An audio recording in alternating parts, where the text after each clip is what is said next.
Olá, vamos iniciar hoje o terceiro episódio do Reage Entrevista. E nós teremos aqui o prazer e a alegria de receber a doutora Neuza Alves. Nós somos do Reage. O Reage é um instituto que tem por objetivo a articulação e geração de renda preta. É um coletivo de pessoas negras das mais diversas áreas e que atuam no sentido de fomentar o network, a educação e o empreendedorismo negro. E nada mais objetivo e mais incentivador do que ter hoje, aqui em nosso podcast, doutora Neuza Alves. Mas vamos lá, temos aqui, acompanhando aqui, que fará parte aqui dos entrevistadores do nosso grupo, doutora Nina Machado e também doutora Jaqueline Pereira. Eu sou Flávio Daltro, também faço parte da diretoria do Reage, sou advogado, especialista, mestre em Direito e professor, e passarei agora aqui para a nossa amiga aqui, diretora, doutora Irlaneide Machado. Flávio, que maravilha. Estamos muito felizes hoje em receber a doutora Neuza, né? É bastante especial, inspirador poder ouvi-la, né? A senhora que é referência aqui dentro do Reage, né? E também para mim, quanto jovem advogada. E estamos muito felizes em poder compactuar um pouco, conversar, dialogar. Eu, fazendo uma pequena apresentação, né? Eu sou Irlaneide Machado, sou formada em Direito pela Universidade do Estado da Bahia.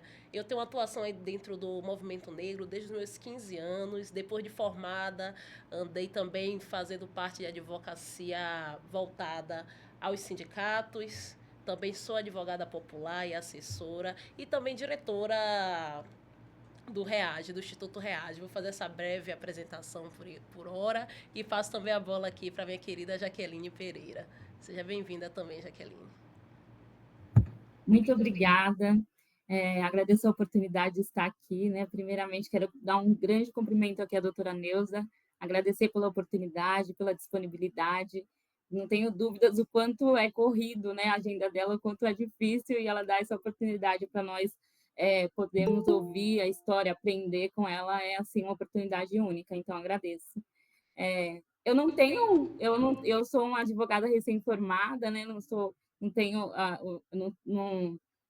tenho muito assim muitas coisas ainda, mas sou muito grata de ter essa oportunidade. Sou advogada, acabei de me formei faz mais ou menos uns 2 anos e estou aqui representando a Tax Woman, que é uma associação de mulheres da área tributária, onde nós temos também diversos network, conseguimos entre nós trocar diversas oportunidades, então é muito bom participar dessa associação, e agradeço muito ao Reage pela oportunidade de estar aqui com vocês, ouvindo a doutora Neuza, aprendendo com ela. Obrigada.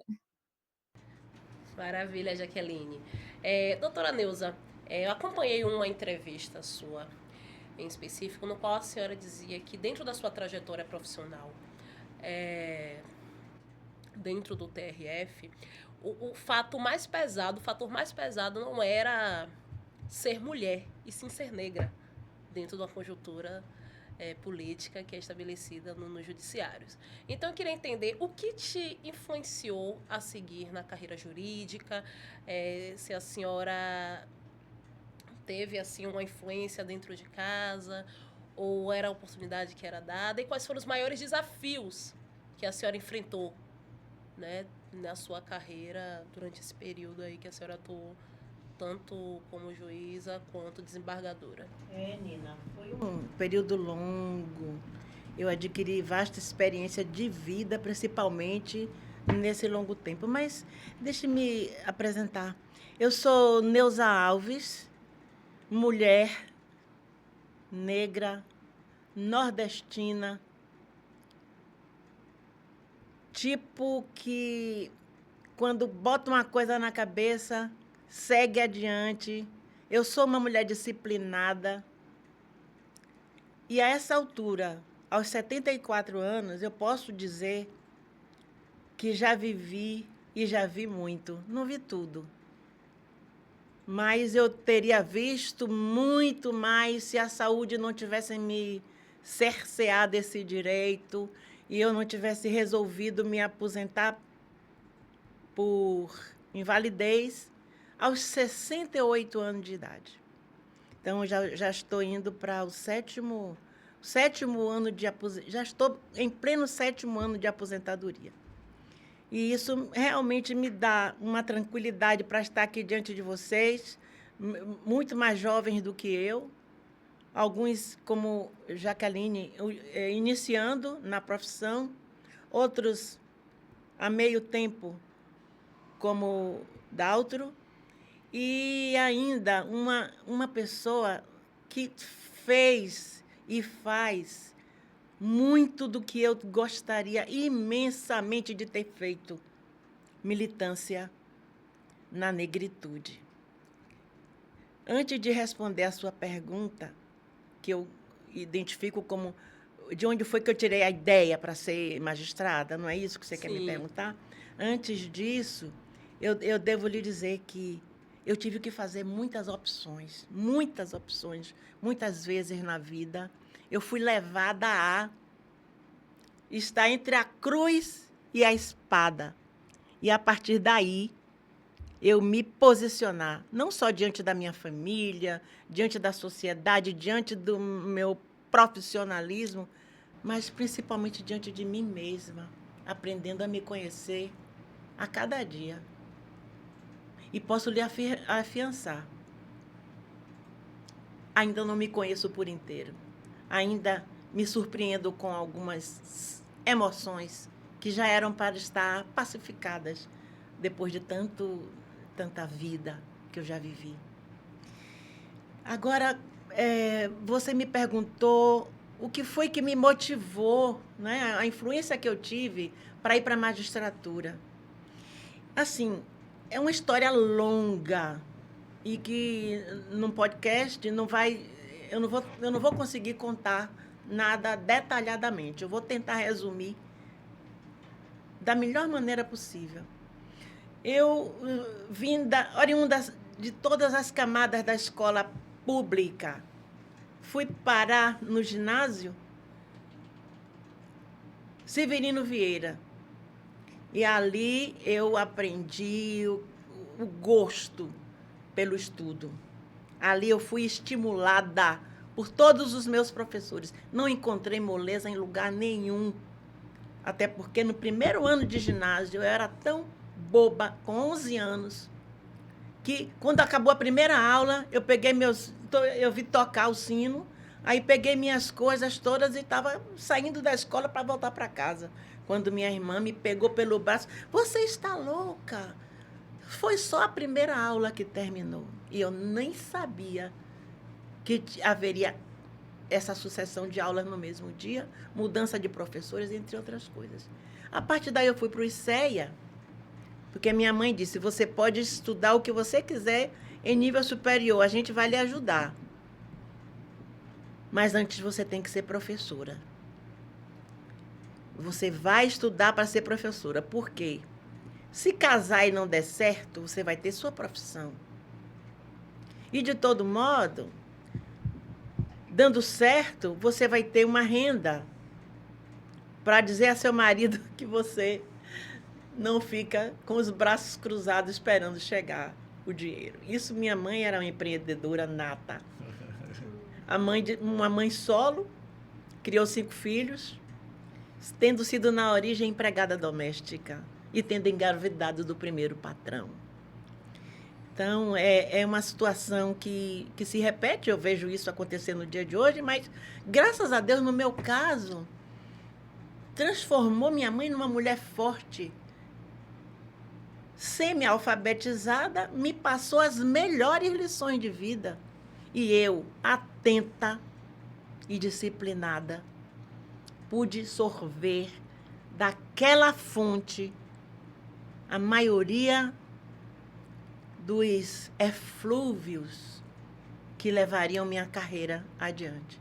Quando cheguei no ICEA, estudar para ser professora, no 2º ano, um professor de de psicologia, fez um júri simulado em sala de aula, para que os alunos interpretassem, depois da apresentação, o que eles entendiam que tinha acontecido com o psiquê de cada um daqueles, do réu, família do réu, os jurados, as testemunhas, e cada um escolheria um personagem daquele para fazer o estudo. Você veja o nível da escola normal, que era 2º grau. Formação de professores primários. Então, eu fui escolhida pelo professor para ser advogada de defesa. E a melhor aluna da sala foi escolhida para ser a representante do Ministério Público. As peças de um processo arquivado foram retiradas, foram reproduzidas, entregues a cada um que ele tinha escolhido para fazer aquele papel e fomos para a batalha. Eu me preparei com todo gosto, fui ao fórum, vi algumas audiências. Veja só, eu era estudante de 2º grau, ainda não tinha nada resolvido na minha vida a respeito do que eu faria no futuro. E aconteceu que eu me apaixonei pelo direito. O réu, sob minha atuação, foi absolvido por unanimidade, 7 votos a 0. Eu me encantei e, a partir daí, surgiu a minha decisão de fazer direito. Fiz o vestibular assim que terminou o curso de professora no ICEA. Colei grau no dia 8 de dezembro de 1969. Em janeiro de 70, eu estava aprovada no vestibular para Direito da UFBA, em 5º lugar. Aquilo tudo me encheu de garra. Eu entendi que havia um propósito da espiritualidade para mim. E acreditei nisso, fui adiante, fiz o meu curso, advoguei em vários lugares durante 13 anos, até que... E aí aí tem curso os meus enxovalhos, as situações em que eu fui desprestigiada ou humilhada, sem motivo nenhum, sem razão, desconsiderada, colegas de trabalho. A primeira vez foi por o presidente da empresa onde eu trabalhei. Assim que eu terminei o curso de Direito, fui para lá, tinha sido estagiária no Ministério da Fazenda, e um dos auditores me indicou para ir para uma empresa. Eu fui, fiquei 5 anos nessa empresa, e no 5º ano eu não aguentei mais a pressão. Eu não tinha maus tratos diários, mas eu via os maus tratos em cima dos outros servidores, dos outros empregados. No dia que foi comigo, eu disse: hoje é meu último dia nesse trabalho. E aí apareceu, nesse meio tempo, um concurso para a Rede Ferroviária Federal. E eu fiz as provas e passei em 1º lugar. Foi um período maravilhoso, fiz amigos, mas eu tive, sim, uma dissensão com um determinado colega de trabalho. Eu descobri que, sem motivo e sem razão, mesmo depois de passados 6 anos que assumi o cargo, eu continuava no mesmo nível inicial, enquanto todos os outros do departamento e do quadro, que era nacional, todo mundo já tinha sido promovido. E mais de uma vez. Os concursos eram anuais, os concursos para promoção eram anuais. E tinha gente ali com 1 ano de serviço que já estava promovido, e eu no nível inicial. Quando eu procurei ver os meus boletins de avaliação da eficiência e que eu vi que a motivação era meramente subjetiva, filo porque eu quis, aí eu fiquei doente e resolvi que eu estaria fora da empresa a partir daquele dia. Não entrei com pedido de demissão, de despedida, ainda que fosse despedida indireta, porque eu era rimo de família. Naquela altura eu já estava casada, eu já tinha 2 filhas. Foi aí que eu engravidei do 3º filho, porque a comoção foi tamanha que eu adquiri hipertensão essencial, mudou meu ciclo menstrual e eu engravidei. Bom, não vou parar para analisar essa parte, até porque eu já consegui, fazendo terapia e tudo, eu consegui ultrapassar muitos problemas daí advindos, mas o que isso motivou, que eu quero lhe dizer, e para todos, que a partir daí eu decidi que iria estudar, voltar a estudar para concurso e que seria para a magistratura. Como uma reflexão. Eu já sou advogada de nível, respeitada, advogo perante a Justiça do Trabalho, onde todos são excepcionais comigo, me conhecem meu trabalho, me respeitam. O que é que me move agora? Eu vou estudar para ser juíza do trabalho. Estudei durante 2 anos para ser juíza do trabalho. E no ano que eu fui fazer o concurso, para valer, o concurso de 85 se estendeu até 1987. Só que, nesse meio tempo, apareceu também a possibilidade de fazer o concurso para juiz federal. E eu estudei tanto, e eu abri mão de tanta coisa, de tanto passeio, que simplesmente passei nos 2 concursos. No concurso de juiz do trabalho, substituto, eu passei em 1º lugar. E para o concurso de juiz federal, o ingresso na carreira não era como juiz substituto. Isso só começou depois da Constituição de 88. Então, eu fiz concurso para titular e fui aprovada. Chamaram a princípio, se eu não estou enganada, 10 que assumiram em fevereiro de 88, e eu fui do 2º grupo que assumi em agosto daquele mesmo ano de 88. Comecei como juíza federal de Rondônia, pedi para ficar em Salvador 3, 4 meses até terminar o ano, consegui. Mas antes disso, com a entrada em vigor da Constituição Federal, abriram-se vagas para quem já estava concursado ser admitido, e isso provocou um remanejamento entre as varas federais no Brasil inteiro. E eu pedi, então, a remoção para a 8ª Vara de Salvador. Fiquei titular da 8ª Vara. A partir daí, foram 16 anos como juíza federal de 1º grau. Em 2004, eu me inscrevi para tentar ser promovida para o 2º grau. Eu estava em Brasília substituindo desembargadores. Aproveitei, fiz contatos, fui ver como as coisas aconteciam.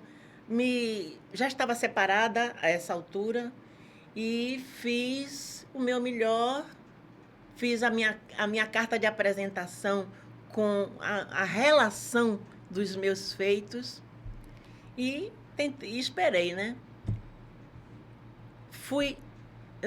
No dia da votação, eu fiquei entre os 3 mais votados e fui formada a lista tríplice. Esta foi encaminhada à presidência da República. O presidente era Luiz Inácio Lula da Silva, 2004. E no dia 3 de dezembro saiu o resultado. Eu estava promovida para a 2ª instância. Meus concorrentes eram fortíssimos. Eu não ousava acreditar que eu seria a escolhida. Mas, num critério, se houvesse critério naquela altura de desempate, eu era a de mais idade e era também a de mais tempo de ligação, tempo de serviço, de ligação, não só com a Justiça Federal, como serviço com a Previdência ligação com a Previdência de modo geral. E eu prefiro acreditar que foi um critério de desempate, embora o presidente, depois questionado, tenha dito que ele considerou que a minha história de vida era muito parecida com a dele. As dificuldades iniciais totais, a ausência de tudo. E só o que nunca faltou na minha vida foi acreditar que eu era filha de Deus. Independente de qualquer que seja a religião, eu lhe digo, eu sou a prova viva de que Deus existe. É o Senhor Todo-Poderoso. E é a quem eu devo todas as minhas explicações. Todas. O que tive de ruim nesse meio tempo foi necessário para me dar um pontapé e eu seguir adiante. Eu chego ao nível, você veja só, de agradecer aos meus opositores, a todos eles. Agradecer e muito, sem falsidade. Porque talvez, se não fosse a atitude de cada um deles, eu nunca tivesse sido impelida a andar para frente, a seguir adiante, a cumprir. Eu tenho um ditado popular: pé que não anda, não dá topada. Eu andei, tomei topadas e continuei andando. E se hoje eu posso olhar para trás, diferentemente da máxima de um filósofo que disse que a gente nunca deve olhar para trás, eu tenho como resposta: olhe para trás, sempre que for para colher frutos que possam lhe motivar a continuar andando, a continuar seguindo. Porque não tem ensaio. É um dia após o outro, até o fim.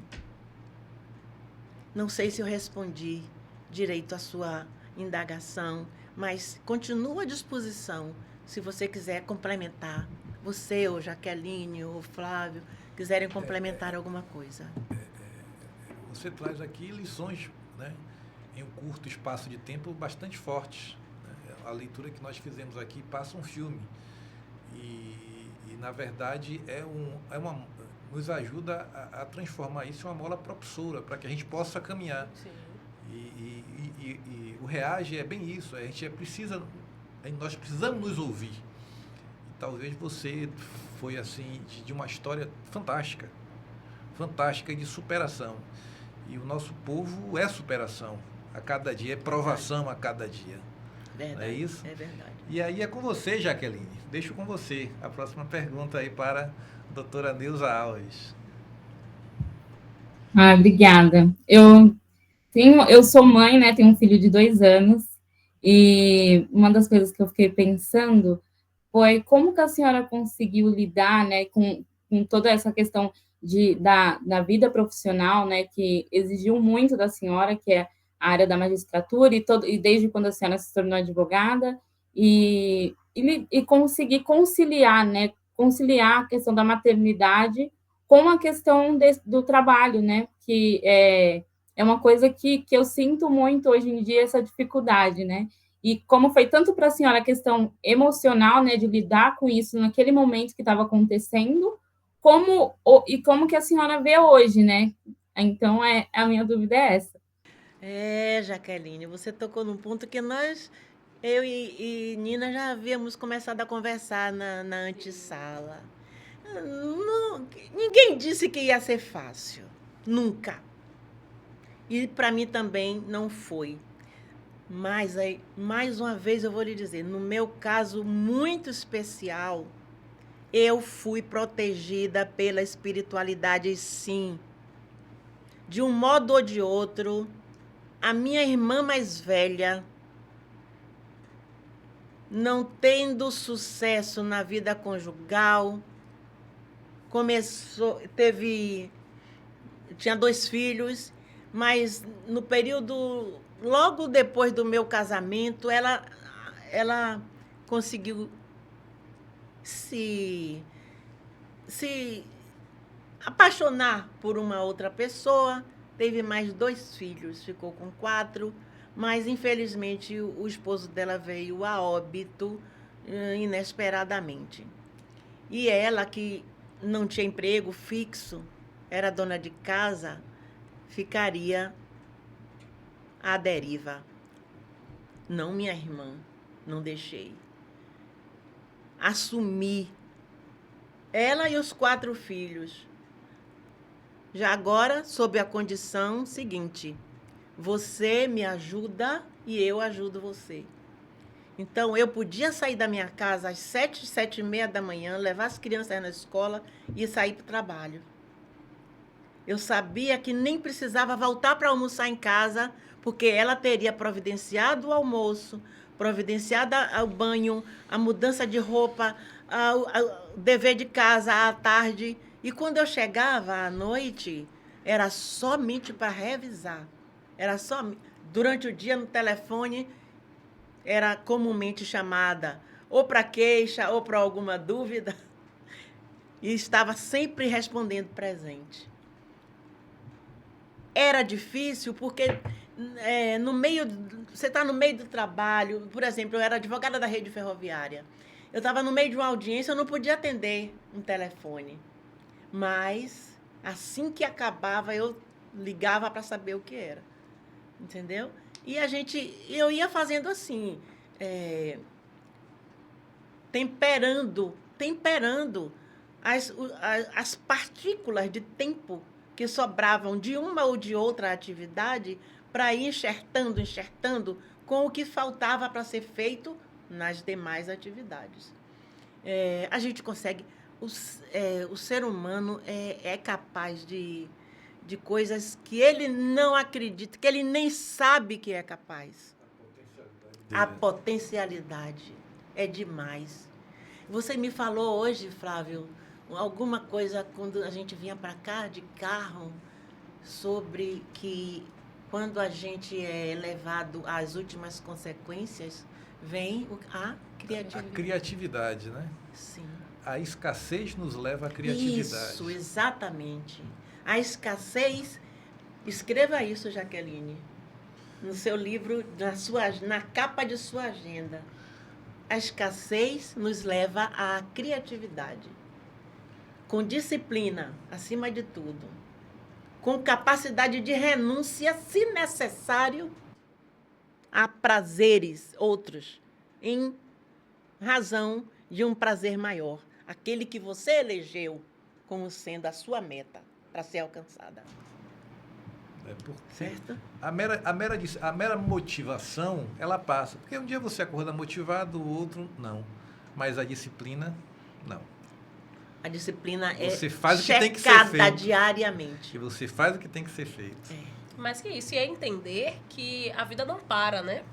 Para que a gente cuide das dores, das escassezes, ela sempre estará correndo, andando. Então a gente vai ter que conciliar, criar filho com trabalho. A vida não para, não para, não. Não para, não Gostei, para. gostei. A vida não para e a gente aprende, né, como conduzir cada ponto. E tendo disciplina, que eu acredito, enquanto concurseira, porque além de advogada, eu também estou nessa busca pelo meu lugar ao sol dentro do que me é posto, né? A gente entende que disciplina, ela move, de fato, né? Então, as intercorrências existirão. E é importante a gente ter o horário, pelo menos, né? Ter o horário disciplinado para cada coisa. Mas pensando também, doutora, um pouco sobre a questão profissional. A gente sabe que passamos por um momento histórico, que é o apagamento de mulheres dentro do judiciário, sobretudo mulheres negras. Recentemente, na verdade, no ano passado, e atendendo a uma resolução do CNJ, o Tribunal de Justiça do Estado da Bahia, não, de São Paulo, o Tribunal de Justiça de São Paulo, ele promoveu o primeiro concurso exclusivo para mulheres, a fim de efetivar ali a promoção ao cargo de desembargadoras, né? Então, foi uma decisão inédita, que houve algumas críticas, mas que se considera necessário para poder promover a inclusão. Pensando sobre o apagamento de mulheres, sobretudo negras, no judiciário, o que a senhora queria te ouvir? O que é que a senhora acha sobre ações como essas iniciativas que também são afirmativas? Essas iniciativas afirmativas vão despertar sempre e sempre dissensões, maledicências, vão despertar revolta por quem se sentir, entre aspas, prejudicado, vão motivar manifestações contrárias e tudo, mas atitudes como essa, corajosas, independentes, bem discernidas, com a fundamentação exposta a olhos nus, só tem que ganhar respeito. O meu já ganhou. Eu sou favorável, porque não se alcança a equivalência tão sonhada, a equiparação tão sonhada, a paridade, se você não adotar princípios, práticas que levem a virar a chave. Não é só virar a página, é dar uma virada de chave para que os objetivos sejam efetivamente alcançados. Não só essa atitude, como outras parecidas. Fazer um concurso, por exemplo, no meu departamento só tem negros que são mais confundidos com brancos, e eu quero agora que... A minha empresa é privada. Em tese, eu posso fazer tudo que não tiver proibido na lei. Então, eu posso abrir um concurso, se eu quiser escancarar, e devo, porque tenho respaldo para isso, eu digo, eu quero um concurso, são 10 vagas inicialmente, mas eu só quero que se inscrevam mulheres com a graduação tal, média ou superior tal, mas que sejam mulheres, ou então que sejam mulheres negras, ou que tenham a representatividade na cor da pele, ou no cabelo, qualquer coisa desse. Eu posso fazer, porque eu apresento como motivação o fato que no meu quadro eu tenho 50 pessoas e não tenho nenhuma negra, ou 2, eu tenho 1, ou tenho só homens negros, não tenho nenhuma mulher negra. Eu posso fazer isso e devo fazer isso. Porque essa é a única forma de você chegar perto de alcançar a equidade. Eu não falo igualdade. Eu chamo à baila a equidade. Ela é que vai dar as cartas para a consecução desse objetivo que você trouxe. Atendeu e respondeu. A Jaqueline, tem alguma outra pergunta que queira colocar? Tenho sim, eu quero... Agora, a minha dúvida é com relação, assim, a senhora sempre esteve a senhora, como magistrada, estava num espaço onde eram, em sua maioria, homens, e todos eles nesse cargo de liderança, né? Todos eles nesse cargo de poder. E aí, minha dúvida é assim, como que a senhora conseguiu se impor, né? Se colocar, ter o que a senhora tinha para falar ali, que fosse respeitado, em meio a esse espaço onde a senhora se via ali, de uma certa forma, sem muita representatividade, né, ali sozinha, então trazendo ali muitas decisões que eram inovadoras, que muitos juízes também não tinham dado anteriormente, e como a senhora conseguiu se colocar nesse espaço, se colocar nesse lugar, ter esse respeito dessas pessoas, sem ser lida como uma mulher muitas vezes agressiva, né, ou que quer impor ali a sua ideia. Então, minha dúvida é essa. Excepcional pergunta. E o que eu vou lhe responder, começo dizendo assim: como que eu consegui? Com sangue nas veias, com suor, às vezes suor frio, e com lágrimas. Engolindo muita saliva entre as palavras utilizadas nas frases que eu construía. Eu aprendi fazendo. Ninguém ensina a ninguém como ser magistrada, como ser uma boa magistrada, como ser querida por todos, como eu sempre fiz questão de ser. Não porque eu dependesse na prática disso, mas emocionalmente eu dependia. Eu achava que eu tinha que construir o meu ambiente da melhor forma e ter, na medida do possível, amigos trabalhando junto comigo. Então, eu vou lhe contar uma situação rapidamente, que foi o seguinte. Um dos presidentes com os quais eu convivi na lida estava fazendo uma sessão de corte especial, e trouxe um voto a respeito de uma questão tributária. Isso eu faço em sua homenagem, porque você gosta e está estudando tributário.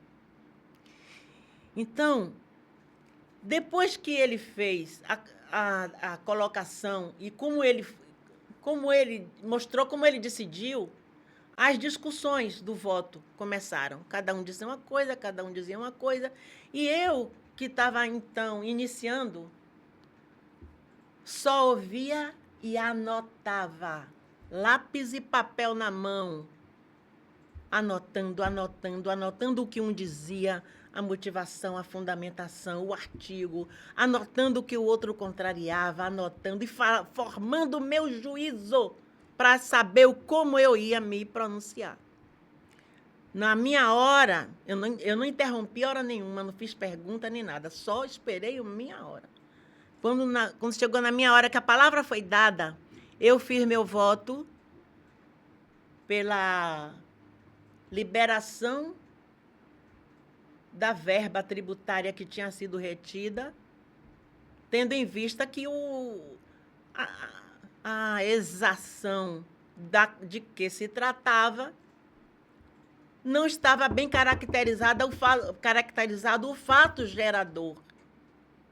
Então, se era assim, aquele tributo era indevido. E a parcela que foi retida para a discussão judicial deveria ser imediatamente liberada para o contribuinte. Aí, o presidente da sessão, do alto da sua cadeira alta, no meio da sala de plenário, virou-se, encostou no respaldar da cadeira e disse assim: se for assim, o erário vai ser destruído. Ou seja, toda vez que alguém entendesse que era daquela forma e que liberasse sem levar em consideração todos aqueles requisitos, aquelas coisas que o poder público estava elegendo para ficar com a receita, se fosse assim, a debacle do erário. E eu, em princípio, sem saber o que dizer, respirei fundo e disse apenas isso: entenda a força dessa frase, que não foi ninguém que me ensinou, mas alguém me inspirou na hora, soprou no meu ouvido, praticamente. Eu respondi: senhor presidente, em todos os momentos em que se antagonizarem o jurídico e o político, eu vou pedir licença e vou ficar com o jurídico. Quem quiser que fique com a parte política. Ponto. Fez-se silêncio total na sessão. Passado o primeiro momento, alguém resolveu tomar a palavra e dizer alguma coisa. Mas é isso que eu quis dizer também. Aí vieram as confirmações. Outros continuaram dizendo que não, mas, por maioria, a deliberação veio na minha direção. Entendeu? É assim que se faz. E você vai ter a sua chance, a sua oportunidade. E se depender de mim, precisar de alguma coisa, fique à vontade. Eu adoro ajudar. Pois é. Diante de uma mulher resiliente, né, determinada, o que eu aprendi aqui é que há uma determinação muito grande, né? O querer é muito forte.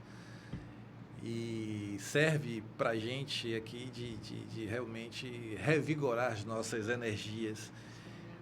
E isso foi bastante importante. Só que eu tenho uma coisa para dizer. Vamos terminar o nosso programa, mas saiba que em breve será mais uma vez aqui convidada, que as histórias são bastante. Né? Eu tenho tantas histórias. Tantas histórias bonitas, coisas inspiradoras, que inclusive merece um livro, né? Já sentar para escrever um livro. Eu estou abdicando de escrever o livro porque a maioria dos meus opositores eu consegui transformar em camaradas. E eu não vou, de maneira nenhuma, escrever sobre... Eu não admito escrever falseando a verdade. Mas, se for para falar a verdade, eu vou recuperar vários inimigos. E não quero isso e não vou fazer isso. Eu queria que na próxima oportunidade, que com certeza virá, Sim. Vocês me permitissem falar para todos que me escutam, assim, alguma coisa que, como por exemplo, uma decisão, comentar algumas decisões minhas, comentar o que aconteceu quando eu eu era titular da 5ª Vara da Justiça Federal na Bahia e dei uma decisão corajosa a respeito do fundo de garantia. Quanto tempo? 5 minutos? Estamos chegando ao fim, mas vamos, guarda essa história para poder você ter que voltar bom, aqui. Tá certo. Então, teve esse certo. episódio no início da minha carreira aqui na Bahia. Eu tinha 2, 3 anos de magistrada. Teve episódio em Brasília, um episódio maravilhoso que eu faço questão de poder contar para vocês a respeito de um pedido de liberação de uma servidora para ir fazer doutorado em São Paulo. Ela era servidora de uma entidade pública em Brasília, não vou dizer o nome. Então, são coisas que me encheram de gana, de vontade de continuar fazendo o meu melhor, que fosse para mim própria em primeiro lugar. Porque certamente não seria bom se fosse somente bom para os outros. Eu tinha que estar satisfeita com o resultado do meu trabalho. Ainda que pudesse haver recursos, posicionamentos contrários, suspensão de segurança, entre outras coisas, mas o que importa é a nossa consciência. O que importa é que eu estivesse plena naquilo que me propus a fazer. E isso, com certeza, eu consegui. É uma linda história. E você já está, em breve, retornará aqui ao nosso podcast para mais um curiosidades sobre essas próximas. Pois é. Acompanhe, peço a todos que acompanhem os nossos podcasts, o Reage Entrevista. A gente vai trazer personalidades, pessoas com essas histórias lindas e fantásticas, para que a gente possa construir, né? Tentar buscar uma construção de uma sociedade melhor, de pessoas melhores. Dar a mão. E dar a mão, né? E caminharmos juntos, em verdade. Certeza. E aí, Nina, faça suas considerações finais. Dona Neuza, doutora Neuza, realmente eu estou extremamente encantada com a sua história, né? Eu consigo perceber que a sua história não é somente de uma promoção pessoal, ela serve para pavimentar locais para que outras pessoas possam por esse caminho também trilhar, né? Muito obrigada por compartilhar sua força, por compartilhar sua trajetória, por compartilhar sua história, né? Então, seguimos aí com força, com luta e em rede. Em rede, né? Porque é principalmente. importante, porque sozinhos chegamos a determinado local, mas juntos avançamos, com certeza. E mais longe. Por favor, Jaqueline. Agradeço imensamente a doutora Neuza por tudo isso que ela trouxe, todos esses aprendizados. Levo muitas coisas para a minha vida, né? Porque muitas das perguntas que eu fiz foram curiosidades que eu tinha, coisas que eu tinha dificuldade de lidar, e a senhora trouxe coisas novas que eu nunca tinha pensado. Então, agradeço muito a senhora por essa oportunidade. E, inclusive, quando eu entrei na faculdade, eu tinha muita vontade de ser juíza, era um dos meus objetivos, então ainda tenho esse carinho a mais por essa questão. Então, muito obrigada à senhora, ao pessoal do Reage pelo convite, e estou ansiosa para a próxima. Chega ao fim de mais um episódio do Reage.